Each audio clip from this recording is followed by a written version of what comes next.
तो कौन सा, जो अभी तो फर्स्ट क्लास है हमारी, पहली बार हुई मुलाकात, तो बताएंगे कुछ।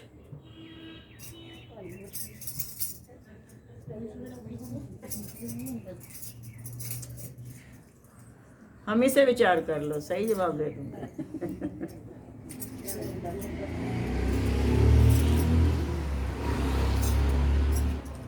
आपको पता है, आप सब भगवान शिव को खूब भांग पिला रहे हो, भंगिया मेरे से ना घोटी जाए, और यूट्यूब पे भी खूब आ रहा है, अरे भोले तू क्या है, तेरी तो भांग ना घोटी जाती, बेचारी वो गौरा तंग आ गई, ये है वो है।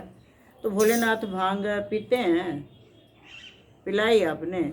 इसके साथ एक छोटा सा प्रश्न, अभी आपने ये केले वेले या मक्खन मिश्री जो भी आप भगवान के आगे प्रसाद रखोगे, सब खाओगे, खाओगे ना? क्यों?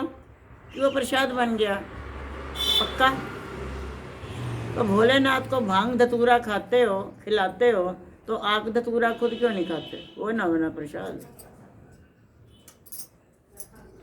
जब हर चीज भगवान के श्री चरणों में जाने के बाद वो प्रसाद का रूप ले लेती है, पर मैंने कभी किसी जीव को, इंसान को धतूरा आग जो चढ़ाते हो भोलेनाथ को, खाते नहीं देखा। क्यों? वो सारे उन्हीं के निमित्त हैं क्या? ये ठीक है, तुमने बनाया, तुम जानो, तुम्हारा भांग धतूरा जाने, हमें तो ना पता। प्यारे, हमें ना बीच बीच में जो है एक कंसेप्ट को समझना बहुत ज़रूरी होता है। ये वाली जो शिवरात्रि और एक उधर आएगी, इन दोनों में बहुत अंतर है। दोनों में शादी नहीं हुई थी। हाँ, कहने को कुछ भी कह लो। अच्छा ये बताओ, आप लोग कहते हैं आपका शिव बड़ा भोला भाला है, पक्का है? ये बात सच है कि भगवान भोले भाले हैं? हाँ जी, भोले भाले हैं भगवान?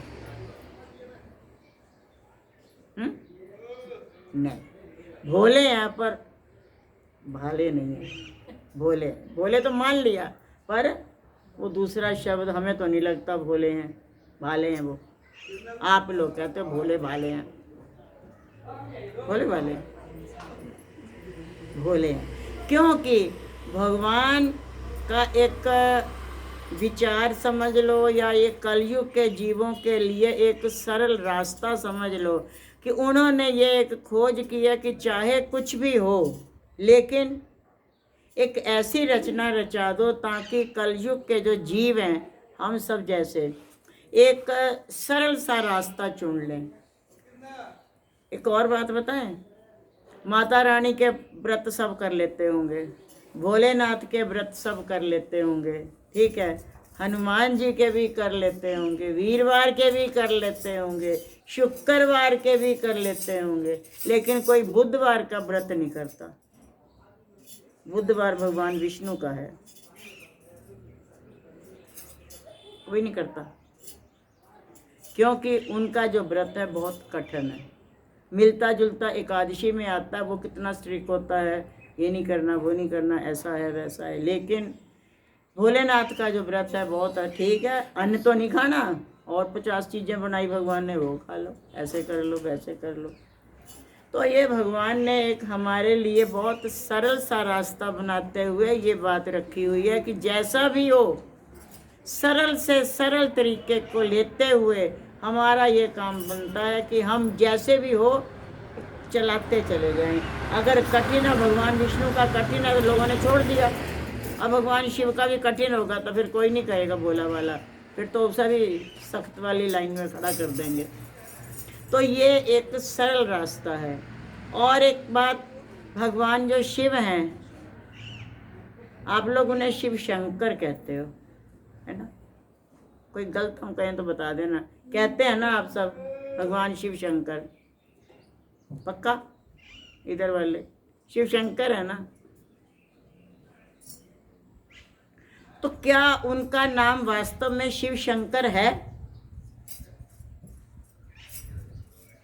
एक बार मिले थे तुम्हारे भोलेनाथ मुझको, ध्यान में मिले, उन्होंने एक जो बात बताई, उन्हीं के शब्द हम इस मुख की जुबानी बताने की कोशिश करेंगे।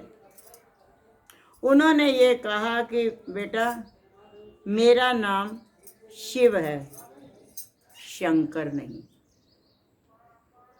उदाहरण, शिव नेत्र सुना होगा, कहीं शंकर नेत्र सुना हो? सुना? शायद यहाँ पे हो कोई ऐसा भी भोलेनाथ का शिवलिंग हो जो शंकर नेत्र के नाम से प्रसिद्ध हो। है ऐसा? अब देवभूमि में कुछ भी हो सकता है कोई ऐसा? नहीं। शिवलिंग सुना होगा, कोई शंकर लिंग सुना हो तो बता देना, फिर हम दर्शन जरूर करके आएंगे उस शंकर लिंग के। नहीं है। और कहते मेरा नाम केवल शिव है, और देवों में बड़ा मानने के कारण लोग मुझे महादेव भी कहते हैं, और प्यार से जोड़ के शिवजी महाराज कहते हैं। कहते शंकर मैं नहीं हूँ। रियलिटी खोल लें, खोल दें। उन्होंने फरमाया कि मेरा नाम शिव है, शंकर नहीं। एक शंकर नाम का राक्षस था। ये बात उन दिनों की है जब गौरा मुझे पाने के लिए, मुझे नहीं मतलब उनको पाने के लिए तप कर रही थी। और ये शंकर नाम का जो दानव था, ये जो तुम्हारी भांग का चर्चा चली है भोलेनाथ के साथ, ये भांग वो नहीं पीते, भांग वो पीता था शंकर। शंकर अब वो राक्षस है तो वो प्यारे कैसे ध्यान व्यान करेगा? तो तामसी वृत्ति होने के साथ साथ एकदम सात्विक वृत्ति कैसे हो सकती है? नहीं हो पाएगी ना। इस नाते जो है वो तामसी वृत्ति था तो फिर भांग चढ़ाए रहता था, और भांग चढ़ा करके नशे में पड़ा रहता था। और भांग का एक ऐसा नशा है, मैंने पी तो नहीं है लेकिन अगर किसी ने पी होगी उसे पता होगा, उसको पीने के बाद अगर आपने शुरुआत में जो काम कर लिया फिर वही करते जाओगे एंड तक, जब तक नशा नहीं उतरेगा। सुना मैंने ऐसा कि अगर आपने हंसना शुरू किया फिर आप हंसते ही चले जाओगे, अगर आपने रोना शुरू कर दिया पीने के बाद तो फिर रोते ही चले जाओगे। एक हमारे आदरणीय स्वामी जी की छोटी सी बात याद आई। कहते मेरे मन में एक बात आ रही है, होली के दिन थे, अब होली भी आने वाली है। कहते होली के दिन थे, कहते मेरे मन में एक बात आई कि वहाँ पे आगरा तपोभूमि में, कहते यहाँ जितने भी संत बैठे हुए हैं ना, सब लोग मिलजुल के ऐसे करते हैं, एक ना भांग के पकौड़े बनाते हैं। स्वामी जी, हमारे स्वामी जी कह रहे, कहते भांग के पकौड़े बनाते हैं और पकौड़े बना के सब संतों के खिला देते हैं। कहते फिर मुझे दे देना माइक, मैं भरत जी का प्रसंग शुरू करके रोने का प्रसंग चला दूंगा। कहते सोचो उस समय सारे संत रोते हुए कैसे लगेंगे। मालिक की याद में रो रहे हैं पर नशे के अंदर, और अगर सही शब्दों में आंसू आएंगे वो आंसू कुछ कर गुजरेंगे। ये तो नशे का कमाल है ना। तो वो जो था शंकर नाम का दानव, वो नशे में बैठ पड़ा रहता था।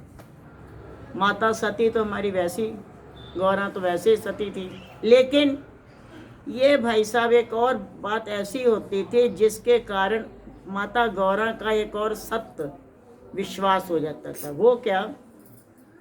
नशे में बैठे हुए हैं फिर भी अब भगवान शिव के तो वो लिपटे हुए हैं ना, और शंकर के पास भी आते थे क्योंकि तप करने वो भी बैठा, पास ही बैठा हुआ था वो भी। तो वो जब तप करने बैठा हुआ है तो ये उधर भी जाते थे, तो उसका नशे वाला ध्यान जो था वो भी टूट जाता था। तो पक्का हो जाता था कि हमारे जो भोलेनाथ है उनका मुकाबला और कोई भी इस दुनिया में नहीं कर सकता है। तो उन्होंने ये बात बताई है, उन्हीं की जुबानी है कि बेटा मैं कभी भांग नहीं पीता, भांग वो पीता था। उसके बाद में स्थिति बदली, दिन बदले, उसकी गौरा की तपस्या पूरी हुई, हमारी उसकी शादी हो गई। आज के दिन जो हुआ था और कुछ नहीं हुआ था, आज शादी आदि नहीं हुई थी। आज केवल भगवान शिव और भगवान विष्णु की सबसे पहली ध्यान मुद्रा में मुलाकात हुई थी। इसको शिवरात्रि कहते हैं, उसको महाशिवरात्रि कहते हैं। जिसमें शादी हुई थी उसमें महाशिवरात्रि, और ये केवल शिवरात्रि, इन दोनों में प्यारे अंतर है। कहते वक्त बीत गया, दानव शरीर छोड़ गया, तो उसकी जहाँ पे कब्र बनी, लोगों ने वहाँ पर भांग चढ़ानी शुरू कर दी। क्यों? क्योंकि वो पीता था। कोई बड़ी बात नहीं हुई, ठीक है, वो पी रहा तो हम भी बाद में भी दे रहे, पी ले भाई। कहते मैं तो पीता ही नहीं। मैंने कहा फिर ये आपके साथ ये भांग जुड़ी तो जुड़ी कैसे? कहते उसका नाम शंकर था, मेरा शिव था, लोगों ने इकट्ठे जोड़ दिया शिव शंकर।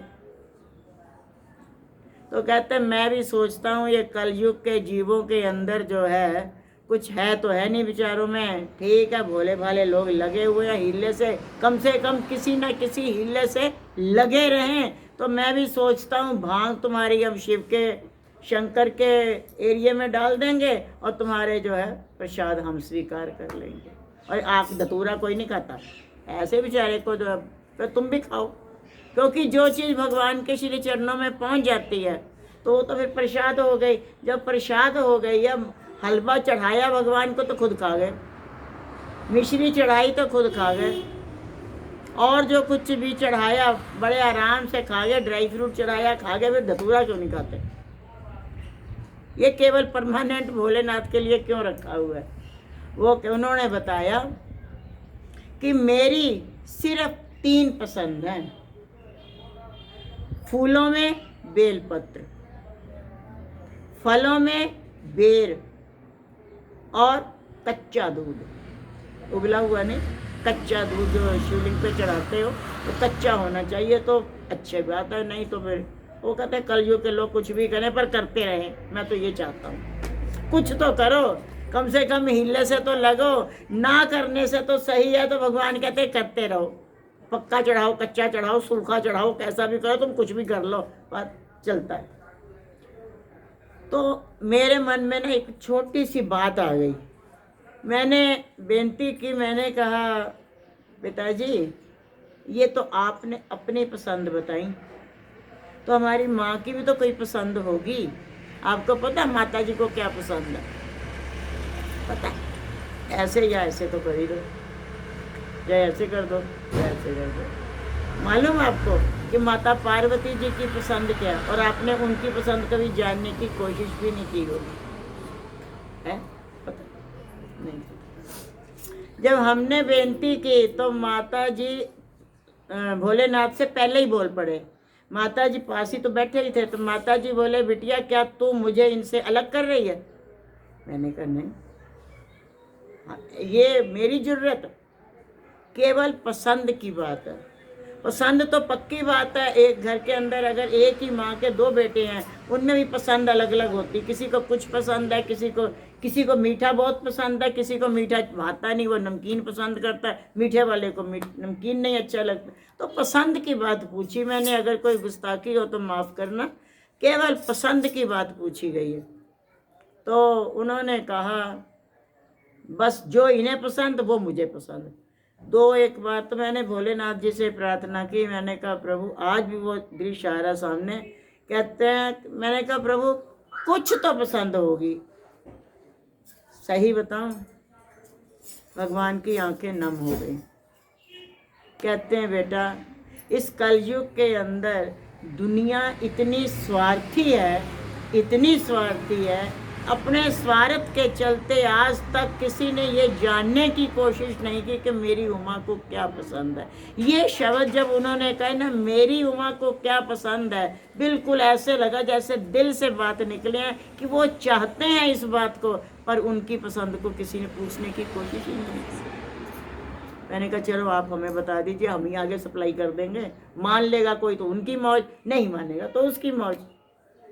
तो भोलेनाथ जो है, माता जी फिर भी ऐसे कह रहे थे कुछ मत बताओ। तो भोलेनाथ ने फिर खैर गरीब बच्चे की लाज रखी, उन्होंने कहा बिटिया मैं बताऊं, मेरी उमा को सूजी की खीर बहुत पसंद है। अब आप सूजी की खीर कैसे बनाओगे? कोई घी नहीं डालना, कोई तेल नहीं डालना, कुछ नहीं डालना, सूखी ही कढ़ाई के अंदर आप, अगर मान लो परिवार को देख लेना, हम छोटी सी क्वांटिटी बताते हैं, परिवार को देखते हुए सपोज कर लो आपके पास बंदे ज़्यादा हैं, तो आप एक कटोरी, छोटी बड़ी जैसी भी है, साइज देखना आपका काम है, एक कटोरी सूजी लीजिए और उसको गरम कढ़ाई के अंदर ऐसे ही भूनना, बिना घी तेल के, कुछ नहीं डालना। और जब आपकी सूजी भून जाए तो उसी के अंदर ही जितनी सूजी है उतनी ही चीनी डाल दो और उसमें 5 गुना पानी डाल दो। और पानी के दूध, ठीक है, 5 गुना दूध डाल दो और वही कटोरी, आधी कटोरी पानी डाल दो बस। और उसको हिलाते रहो। उसी बीच में उन्होंने कहा मेरे मुँह में मैं नहीं खाता, अगर तुम्हारी मर्जी हो, श्रद्धा हो तो खा लो, खाना तो तुम ही लोगों ने है। केवल मेरी उमा को तो केवल सूजी की खीर बहुत पसंद है, कभी भोग लगवा लिया करो त्रयोदशी वाले दिन। वैसे उन्होंने यही कहा, कहते त्रयोदशी वाले दिन अगर कोई हमें और उमा को सूजी की खीर का भोग लगाता है, मैं हमेशा उनकी रखवाली करता ही रहता। कर लेना, कोई बड़ी ऐसा तो है नहीं कोई। तो अपने जो है आज के ज़माना ऐसा है, सब लोग पुरुषों की पसंद कम समझते, सब लेडी प्रधान है, और हमारी उमा की पसंद तुम जाननी नहीं चाहते। ऐसा काम नहीं करो, और उनके लिए भी जो है हमको रखना चाहिए। तो प्यारे भगवान शिव ने इस जन कल्याण के लिए, हम सब के उद्धार के लिए अपने आप को किसी भी रूप में ढाल दिया, किसी भी रूप में। सागर मंथन हुआ, सब लोगों ने, किसी ने रतन ले लिए, किसी ने रावत हाथी ले लिया, तो किसी ने घोड़ा ले लिया, किसी ने कुछ ले लिया, किसी ने लक्ष्मी ले ली। भगवान के हिस्से क्या आई? कालकूट विष। भगवान ने वो भी हंस के स्वीकार कर लिया, और तब से उनका नाम पड़ गया, बोल नीलकंठ महादेव की जय। नीलकंठ नाम पड़ गया और उनका। और जब से ये नाम पड़ा उसके बाद से फिर मुझे अभी एक सीन याद आया है, जब प्रहलाद जी को माँ के हाथ से जहर दिया जा रहा था, देखा होगा, पता होगा, और माँ बेहोश हो गई कि कैसे अपने बेटे को जहर दे।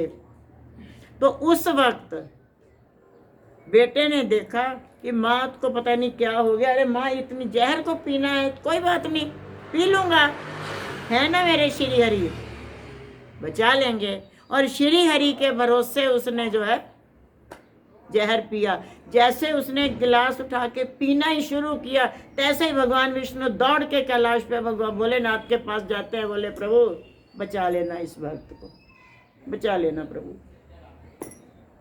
और उसी वक्त भोलेनाथ ने वो पॉइजन यहाँ से नीचे नहीं उतरने दिया, वहीं से पकड़ के उसको स्वीकार, खुद ही ग्रहण कर लिया, और प्रहलाद फिर भी बच गया। अर्थात हमेशा सत्य जीतता है, पर पिटता बहुत है। पिटाई बड़ी होती है उसकी, लेकिन जीत फिर भी सत्य की होती है। लेकिन हम लोग क्या करते हैं, जब पिटाई होती है डर जाते हैं और सत्य को छोड़ के असत्य का पाला पकड़ लेते हैं। लेकिन नहीं, देर से जीत होगी, और जीत हमेशा सत्य की होगी। कभी कन्हैया जी भी बैठे हैं, इनको भी याद करते हैं।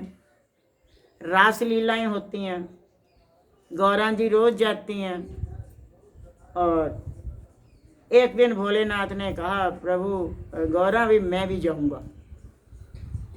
मैंने कहा प्रभु वहाँ पे पुरुष नहीं जाता, सब नारियां ही जाती हैं, और आप वहाँ जाके क्या करोगे? सुना ही होगा भजन, बड़ा पुराना है। एक दिन वो भोले भंडारी बन के ब्रज की नारी गोकुल आ गए हैं, कि गोकुल आ गए। बताओ, अब वो कह रहे मेरे को तो गोकुल जाना। पार्वती भी बहुत मना मना के थक गई, प्रभु ये छोड़ो लीला, क्या कर रहे हो? कहते नहीं, बढ़िया सा मेरा श्रृंगार कर दे और पहना दे मुझको साड़ी, घूंघट निकाल के जाऊँ।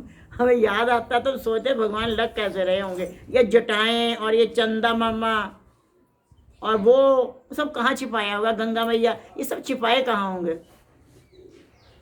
पर कहीं तो कुछ किया ही होगा। और उन्होंने जो है, अब पार्वती बेचारी क्या करे, मना ही सकती थी, नहीं माने, कर दिया भाई। अब वो भी मस्ती से चल रहे हैं, और जैसे ही वहाँ पर पहुँचते हैं अब कन्हैया जी बैठे हैं, उनको भी पता चला भाई अच्छा तो ये बात है, उन्होंने अपनी तान छेड़ दी। तान छेड़ दिया, भगवान की मुरली बजे और भोलेनाथ नाचे ना, भला ऐसा कैसे हो सकता है। जो झूम के उन्होंने जो है घूमनी ली, खुल गई साड़ी वाड़ी सारी, खुल गए सारा जूड़ा बूड़ा जो भी बनाया था, असली वेश आ गया। और आज भी अगर कभी आप लोग वृंदावन जाना तो एक जगह है गोपेश्वर नाथ, तो वहाँ जहाँ पे ये रासलीला होती थी वहीं पास में ही है जगह बनी हुई भोलेनाथ जी की, उसको गोपेश्वर नाम से कहते हैं।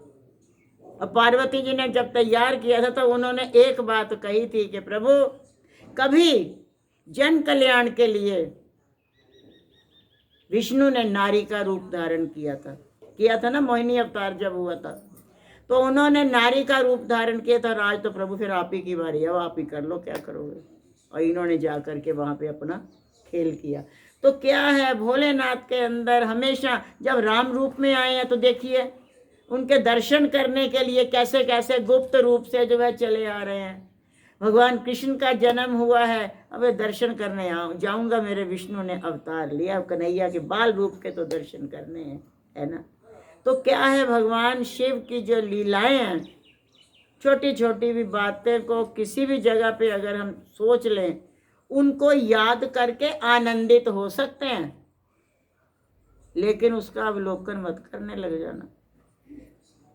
ना तो हम इसकी लीलाओं का अवलोकन कर सकते हैं, अर्थात चरण चिन्हों पे चल सकते हैं, ना शिव के चरण चिन्हों पे चल सकते हैं, केवल इनकी कथाओं का आनंद ले सकते हैं और मस्त हो सकते हैं। अब उन्होंने रासलीला की, जरा तुम भी कर लेना, तो फिर क्या होएगा ये कलयुग बताएगा, गड़बड़ है ना।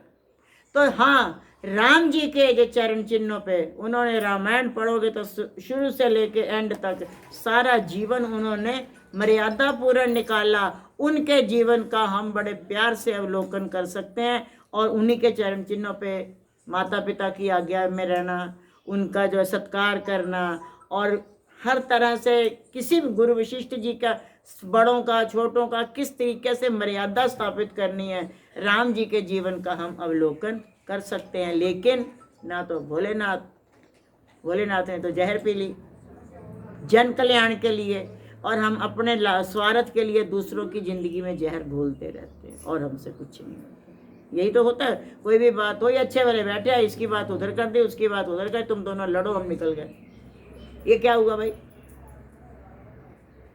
हमारा जीवन एक सादे ढंग से होना चाहिए। और हमें बहुत अच्छा लगा आप सबसे मिल के, ठीक है, मालिक का गुणगान गाते हैं, उनके कीर्तन करते हैं, और बता रहे थे ये शुरू कैसे हुआ, कल बात चल रही थी, तो मैंने कहा ये तो बहुत अच्छी बात है, हम भी जरा देखेंगे कि कैसे हम भगवान के भक्तों का तो दर्शन हो जाए तो अब भी कल्याण हो ही जाता है, तो हम भी देखेंगे, तो अच्छा लगा। मगर ये है प्यारे, अपने जीवन के अंदर से भी भोले के दर्शन होंगे, उसके लिए अच्छा एक बात बताइए, कोई चीज अंदर कोई चला जाता है फिर वो बाहर निकलता है ना, कि वो अंदर ही बैठ जाता है, निकलता है देर सवेर, कुछ भी हो। पेट में अगर हमने खाना खाया है वो भी किसी न किसी ढंग से निकल जाएगा, पानी पिया है, दूध पिया, लस्सी पिया, जो भी पिया देर सवेर, वो भी अपने ढंग से निकल जाएगी। और भी ये शरीर का भी एक ऐसे सिस्टम है, और घर की साफ सफाई भी ऐसे होती है, कूड़ा पड़ा अंदर हवा से, और फिर झाड़ू लगा सवेरे बाहर, अगर नहीं सफाई होती तो गड़बड़ होने लगती है ना। ऐसे ही प्यारे हमारे अंदर बहुत से विकारों ने डेरा डाल रखा है, घृणा ने, क्रोध ने, लोभ ने, मोह ने। जब शरीर के अंदर हमारी ये खाने पीने वाली चीज़ों के निकलने का सिस्टम है तो हमें इनको भी बाहर निकालना चाहिए या नहीं। तो ये अंदर रहेंगे तो फिर अगर खाना, हमारा पेट साफ ना हो तो क्या होता है, गड़बड़ होने लगती है, शरीर बिगड़ने लगता है। आधे से ज़्यादा हमारी शारीरिक जो बीमारियां हैं वो पेट साफ ना होने के कारण, गैस बनने लगेगी, सिर दर्द होने लगेगी, ज़्यादा बन गई तो सर्वाइकल हो जाएगा, और ज़्यादा दिक्कत हुई तो फिर तुम्हें बुखार भी हो जाएगा। हुआ क्या, अरे पेट साफ कर लो, सब कुछ ठीक है। हमारे 5 तत्व हैं, वो ही अंदर भी हैं, वो बाहर भी हैं। और वो पांचों तत्व अगर सही ढंग से चलते रहते हैं तो हमारा जीवन बढ़िया है। पांचों तत्वों में से अगर सूरज का तत्व अंदर से कम हो जाता है तो आंखें कमजोर हो गई। वायु का तत्व अगर अंदर से कमजोर हो गया तो ऑक्सीजन लग गई। इसी तरह जो भी तत्व हमारा कम अधिक होने लगता है तो दिक्कत बढ़ने लगती है। जब सारी बातें यहाँ घटती बढ़ती हैं, आती जाती हैं, तो ये प्यारे विकार हमारे अंदर अगर जाते हैं, चलो चले गए, इन्होंने कह दिया कि ये बड़े खराब हैं, फॉर एग्जाम्पल हो, ऐसा कुछ नहीं, ना ये ऐसे ना ये ऐसे, एक उदाहरण, इन्होंने ये कह दिया कि ये बहुत खराब है, और हम दिल में सोच के बैठ गए, वो तो दोनों निकल गए और हमने अपने अंदर विचार बना लिया ये आंटी बहुत खराब है, इनके पास नहीं बैठना, ये आंटी बहुत खराब है। अरे एक बार जरा अपना उनकी बात मत करो, यहाँ पे भी थोड़ा सा एक सावधानी बरतनी है। ये नहीं सीधा सीधा कहना आंटी ये आपको ऐसे कह रही थी, ये गलत बात हो जाएगी। हमने अपना व्यवहार रखना है, और व्यवहार रखने के बाद हमें खुद ही पता चल जाएगा ये कैसे हैं। ना उसे कुछ कहने की जरूरत, ना इन्हें कुछ कहने की जरूरत, अपना व्यवहार सामने आएगा। और हमारा क्या होता, अगर इसने गलती से कह दिया तो सबसे पहले मेरा काम है इनको कहना आंटी आपके लिए वो ऐसे कह रहे थे, थोड़ा और दो चार बढ़ा के ही बताएंगे। तो प्यारे, इन सारी बातों को अगर हम सही शब्दों के अंदर हटा देते हैं तो हमारा ये जो मन मंदिर है बिल्कुल साफ हो जाएगा। तो जिस भोलेनाथ को आप वहाँ पे जल चढ़ाने जा रहे हो, वो भोलेनाथ आपको यहीं से दर्शन दे करके पूछेंगे तुम्हारा हाल, भाई कैसे हो। वो दिन कैसा होगा जब हमारे भोलेनाथ हमसे पूछेंगे और बेटा कैसे हो, ठीक हो। जरूरी थोड़ी है हम वही पत्थर का जो शिवलिंग बना उसी पे जल चढ़ाए, क्यों, शिवलिंग तो इधर भी है, हमारे अंदर है। हमारे आपने आप कहोगे कैसे हमारे अंदर शिवलिंग कैसे घुस गया पत्थर का, ना पत्थर का नहीं है। आप लोगों ने एक चीज सुनी होगी, देखी होगी, हर किसी के यहाँ बड़े बूढ़े इस दुनिया से आते जाते संसार का आना जाना चला हुआ है। कभी कभी एक बात सुनने में आई होगी, अरे उसका जब शरीर का संस्कार हुआ तो जब दूसरे तीसरे दिन जब भी जाते, मेरे को नहीं पता, तो क्योंकि हमारे यहाँ तो एक ही बार हो जाता जो होता है, हमें तो पता नहीं। तो जब वो अस्थियाँ चुनी जाती हैं, वो ऐसा होता है ना, तो उसमें कई बार लोग कहते हैं ना, अरे उनके यहाँ उसका तो आत्मा राम निकला, होता कि नहीं होता, शरीर के अंदर एक आत्मा राम निकलता है। अक्सर बड़े बुजुर्ग कहते हैं अरे ये कितना अच्छा बंदा था, इसका तो ना आत्मा राम निकला। किसी का खंडित निकलता है, किसी का पूरा निकलता है, किसी का कैसे निकलता है, किसी का कैसे निकलता है। वो आत्मा राम सिर्फ इतना है, अंगुष्ठ प्रमाण, ज़्यादा नहीं है। और वही इतना सा जो ये है, ये एक तरह से ये शिवलिंग का ही प्रमाण है ना। अब ये आप ऐसे करिए, ये शिवलिंग ना बन गया, इस मुद्रा को भी शिवलिंग मुद्रा ही कहते हैं, तो ये भी शिवलिंग बन गया ना। देखिए बिल्कुल ऐसे है, ज़्यादा तो हम इसे खोल देते हैं लोग, बन गया शिवलिंग तुम्हारा, ठीक। तो यही चीज़ जो है, यही शिवलिंग ठीक हमारी अंतर आत्मा के अंदर है। अगर उसके ऊपर ये आवरण जो पड़े हुए हैं, ये आवरण जब हट जाएंगे तो ये कोई बड़ी बात नहीं है। भगवान हमारे और हमारे के, कई बार हम तो सबसे पूछते हैं भगवान के, और हमारा भगवान हाल नहीं पूछे, भगवान हमें ये परेशानी है, भगवान, लोग मंदिर जाते ही इसीलिए हैं। अभी मैं अमृतसर में बात चल रही थी तो उन्होंने किसी ने कहा, कहते कि जब वो फलानी बंदी है, वो पहले तो तब जाती थी जब उसके बेटे की नौकरी नहीं लगती थी, तो उसने नंगली साहब पूर्णमाशियाँ की 5, नौकरी लग गई, फिर उसने बीच में छोड़ दिया, फिर दोबारा से उसकी जो है बेटे की शादी नहीं हो रही थी, फिर 5 पूर्णमासी की, और फिर उसने छोड़ दी जब शादी हो गई। तो फिर उसको 11 साल बाद तक संतान नहीं हुई, उसने फिर से जाना शुरू किया, फिर उसको बेटा हो गया, उसके बाद से वो बेटे में खो गई है, जुड़वा हो गए बेटी बेटा, अब उसकी ज़रूरत ही नहीं, अब सौदा ख़त्म। उसके बाद वो गई नहीं। जब मेरे सामने उसका नाम आया, मैंने कहा, वो मधु नाम बता रहे थे, मैं कौन है मधु, ये ना अमृतसर नहीं, सॉरी चंडीगढ़ की बात है। तो मैंने कौन है ये मधु, कहते जी ये, मैं क्या, मुझे तो याद ही नहीं है, वो कभी स्वामी जी के ज़माने की। कहते जब से वो सारी इच्छाएं उसकी पूरी हो गई, उसने जाना बंद कर दिया। मैंने कहा ये भी बात है, इसको स्वार्थ की भक्ति ना कहेंगे, सही शब्दों में आप लोग जब मान लीजिए वैष्णो देवी जाते हो तो माता से क्या कहते हो? कुछ मांगते आते हो?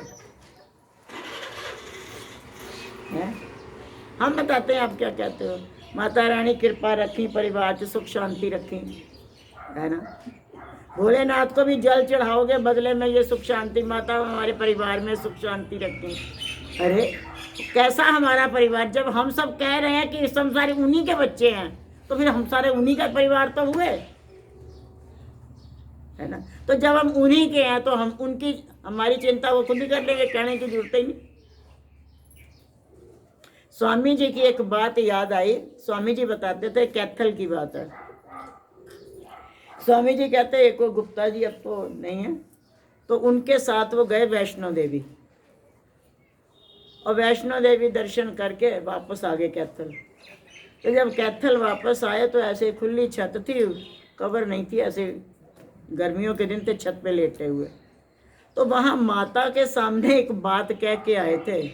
बोले, माँ मैं इतना तो हाई फाई नहीं हूँ कि तू मुझे दर्शन देगी, चल तू कैसे भी हो अपने वाहन के दर्शन करा दियो, मैं समझ लूँगा मेरी यात्रा सफल हो गई। अब ये बात वहाँ पे कह के चले आए। स्वामी जी का कहना कहते मैंने ये सोचा था ध्यान में माता या सपने में माता का शेर दिख जाएगा, चलो हो गया काम। कहते उसके बाद में उनके यहाँ जब कैथल पहुँचा तो उनके यहाँ छत पे लेटा था, तो एक चरण ऐसे करवट में लेटो तो चारपाई के हल्का सा बाहर ऐसे टेढ़े, चरण पे चरण और हल्का सा टेढ़ा बनाया हुआ था, तो ऐसे जब चरण निकला हुआ था तो आँख बंद थी, स्वामी जी की अर्ध निद्रा थी। और कहते हैं उसके बाद मुझे ऐसा महसूस हुआ कि मेरे ना पैरों से कुछ छू रहा है। तो कहते छू रहा है तो मेरी आँख खुल गई, पैरों से कौन छू रहा है, कैसा है, क्या है ये? तो आँख खुली तो देखा वहाँ पीला पीला शेर खड़ा था, और बिल्कुल जैसे शेर नहीं, जैसे बिल्ली खड़ी हो, और बड़े आराम से अपनी भाषा में वो शेर स्वामी जी को जैसे प्रणाम कर रहा था या चरण छू रहा था, जो भी कर रहा था, ये तो स्वामी जी जाने और शेर जाने और माता रानी जाने और मालिक जाने, वो ना पता मुझे। तो लेकिन जो है, और स्वामी जी तो फिर शेर था, तो स्वामी जी कहते मैं तो डर गया भी, अब ये शेर क्या, माता तेरे को वहाँ मिल के आया हूँ और आते अपना शेर से मेरा भोजन बनवा देगी। फिर एकदम से याद आया, अरे मैंने तो ये मांगा था कि अपने वाहन के दर्शन कर देना। स्वामी कहते मैंने शेर के चरण स्पर्श किए, शेर वहीं पे गायब हो गया। एक बात किसी भी समय, मेरी ये छोटा सा प्रैक्टिकल आप करके देखना, बिना किसी डिमांड के, बस माँ के पास जा, बोले माँ मैं तेरा बेटा आ गया, तू जान क्या करेगी। और फिर माता हमारी तो यही है, अरे माता हमको एक गद्दा और दे दे, और पता नहीं माता ने हमको एक डबल बेड देना हो, तो माता की सोच का क्या पता। हम ऐसे छोटी सी सोच मांग के बैठ के, माँ जानती है ना हमें क्या चाहिए, माँ को पता हमारे बच्चे, आपको पता आपकी औलाद को क्या चाहिए, उसकी सोच वैसी नहीं होगी। वो ज़्यादा से ज़्यादा खेल खिलौने मांग लेगा, ज़्यादा से ज़्यादा खाने पीने की चीज़ मांग लेगा, और आपको तो उसके भविष्य की चिंता है। ठीक ऐसे ही हम तो अपनी ये छोटी मोटी सी भौतिक चीज़ें मांग के बैठ जाएंगे, माँ ने हमारे लिए क्या सोचा हुआ है, सारी गबड़चौथ कर देंगे, है ना। तो प्यारे, केवल भक्ति करो बिल्कुल निस्वार्थ भाव से, चाहे थोड़ी देर के लिए करो। ये बात मुझे यहाँ बहुत अच्छी लगी, एक भजन खत्म दूसरा शुरू, एक खत्म दूसरा शुरू। नहीं तो और कीर्तन मंडलियों में देखा, एक भजन के बाद कथा कीर्तन दूसरे चल पड़ते हैं, और फिर भाई आ गई हैं और तेरा ये सूट किन्ने दा आया। बहुत चलता है ये कीर्तन मंडली में, बहुत चलता है। पर यहाँ मुझे ये बात बहुत अच्छी लगी, भजन को अभी आपको रोकना पड़ा, भी जरा थोड़ा सा हम गरीबों को भी टाइम दे दो, नहीं तो इधर से इधर, इधर से इधर। ठीक है, बहुत अच्छा लगा कि टाइम को हमने वेस्ट नहीं करना, जो हमारे पास टाइम है उसको जो है ठीक है, लगातार है, सारे बोलेंगे बीच में, ये क्या बात है। मतलब एक भजन के बाद, भजन में तो लगेंगे मिनट 3, और बाद में जो खजन होगा उसमें लगेंगे मिनट 5, तो पूरा हो जाएगा टाइम हमारा।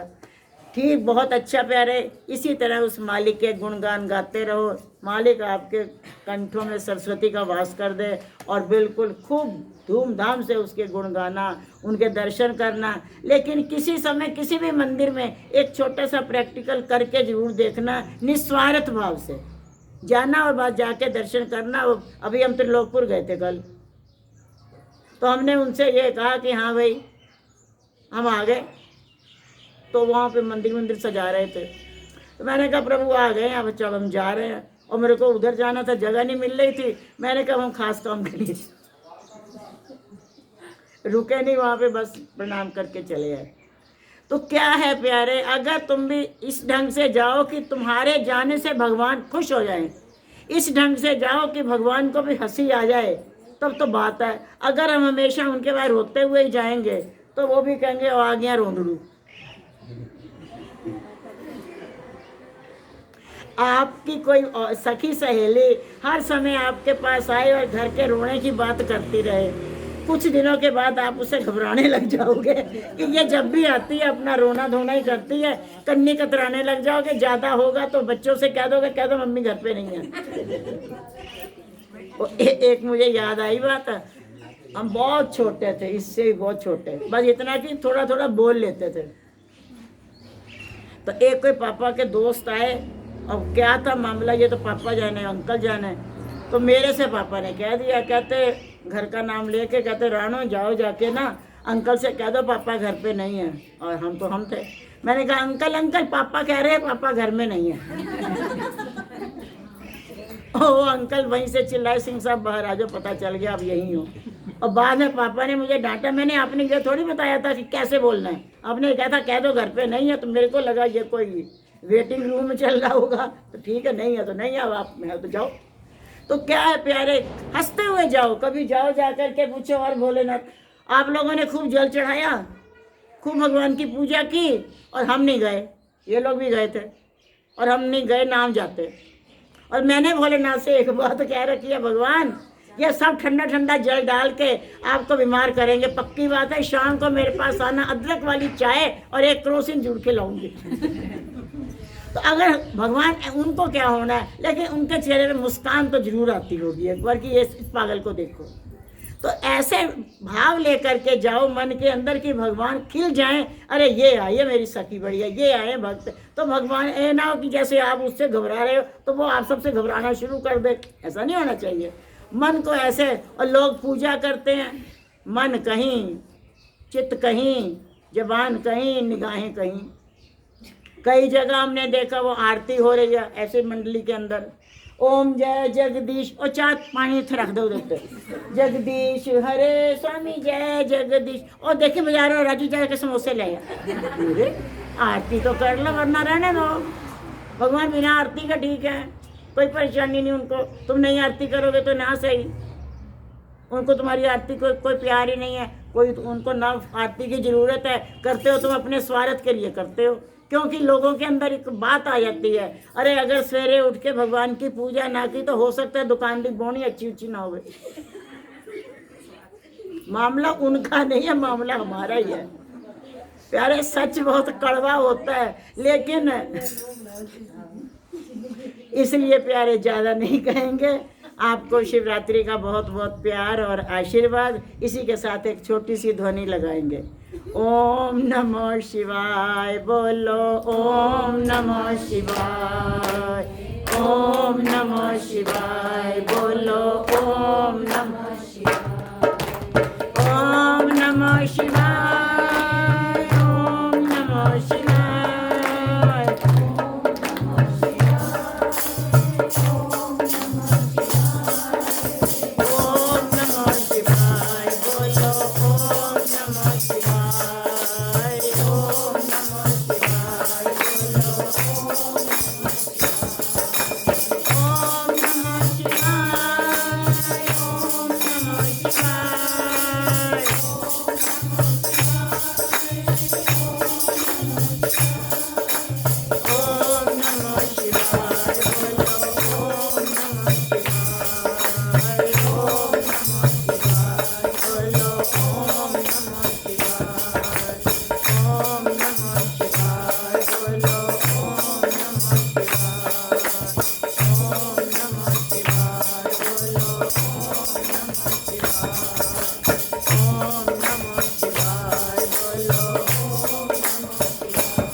बोल साचे दरबार की। एक मुझे छोटा सा इनका भजन याद आ रहा है, बोल दूं? देखो आप लोगों के जैसे तो नहीं आते हैं, मेरे तो ऐसे ही हैं टूटे फूटे से, बट कोई बात नहीं। अपनी अच्छे गंगा जल में गंदा पानी मिल जाता है, वो भी गंगा जल हो जाता है। तो आपके साथ हमारा भी मिलके कुछ तो बन ही जाएगा इसका। ये बहुत छोटे हैं और ये कहीं खेलने भाग गए, अब मिल नहीं रहे।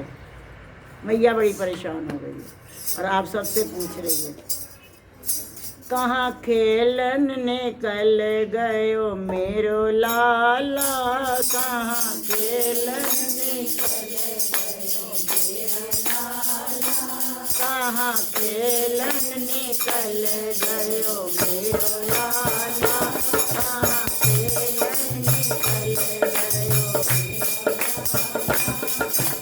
मेरो लाला, रे सखी तेरो लाला,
अलबेली सरकार की।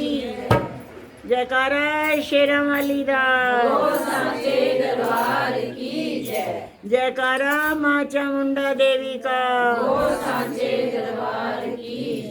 जयकारा माँ कांगड़े वाली का, जयकारा माँ वैष्णो देवी का, बोल साचे दरबार की जय।